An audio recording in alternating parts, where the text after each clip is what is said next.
Welcome back to NBA Team Therapy, where I'm here to solve all the problems for the teams that just got eliminated. Let's see who my first patient is today. The Indiana Pacers. Come on in, guys. Great fight, great season.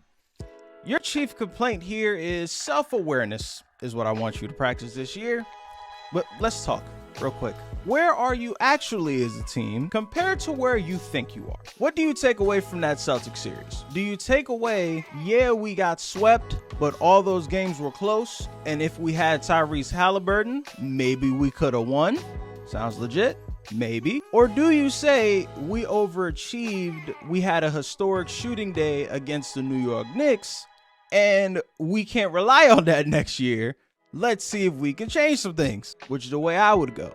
Because short of the Tyrese Halliburton injury, priding yourself on losing a close sweep against the eventual NBA champions sounds a lot like the Los Angeles Lakers last year, who got gentlemen swept out the first round and had to play a playing game to get in. Let's see what this cap space situation is looking like. $56 million in available tax space until you hit the first apron of it. For people who don't know how the aprons work, once you hit the first apron of the tax is when you go over your allotted tax bills, and low market teams like Indiana aren't really inclined to pay luxury tax money. But here's the thing, they need to re-sign Pascal Siakam because he's not on the books for contract next year. And when he got traded to them mid-season, according to Woj, league-wide, it was pretty much known / agreed upon that part of the conditions for the Pacers trading for Siakam was they handshake deal gave him his 2-year $80 million extension. Allegedly, because that's against NBA rules, but it's not a coincidence that every time a mid-season trade happens,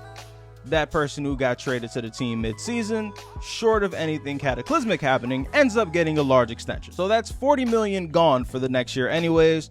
Tyrese Halliburton is going to be earning more money than he originally was because he made All-NBA. That goes from $35 million to $40. So the cap situation isn't ideal if you want to take a big swing, but if you want to add some things on the margin, there is some room to play a little bit there. Now, modern NBA culture would say if you're looking to go over the hump, you get rid of the coach and look to get somebody else. My question to that would be, who are you going to get that's better than Rick Carlisle? Better than Rick Carlisle is not out on the coaching market. And Rick Carlisle is not the reason y'all lost this series. I can argue he's the reason it was so close. And this is back to where the self-awareness comes into play. Is the play style of the Pacers the reason they did not win this series? No, it isn't. It's the reason they got so far.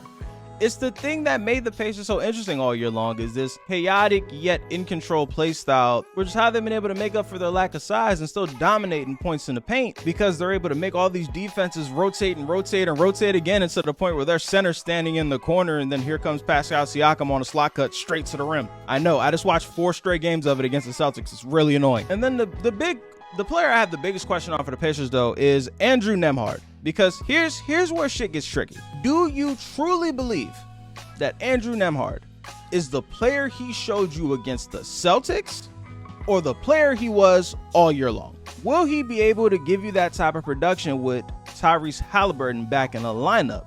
And his usage rate goes from 22.9 where it was in the Celtics series compared to 16 where it was during the regular season. The Miami Heat and Cleveland Cavaliers found themselves in a similar situation with Caleb Martin and Max Strus last year.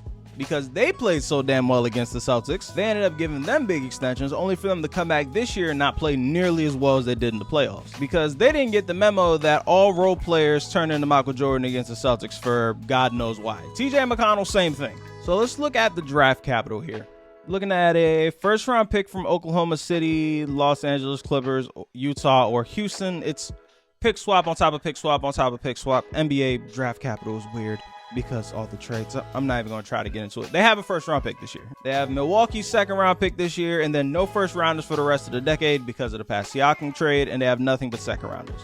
So draft capital's bare, cap space is bare. The trade pieces on your team would be convince somebody Andrew Nembhard is the man. Maybe somebody really wants Nesmith based on how he defended Jason Tatum in the playoffs. And Jalen Brunson too. Let me give him his credit. They're going to do the thing I hate, aren't they? For y'all that are new here, the thing I hate the most when all teams do across all sport, my young team overachieved. We don't need to change anything. If we just get better over the summer, we could win it all next year, which never, ever works. It never works, yet teams convince themselves that it works, and it never does. Good luck, Pacers.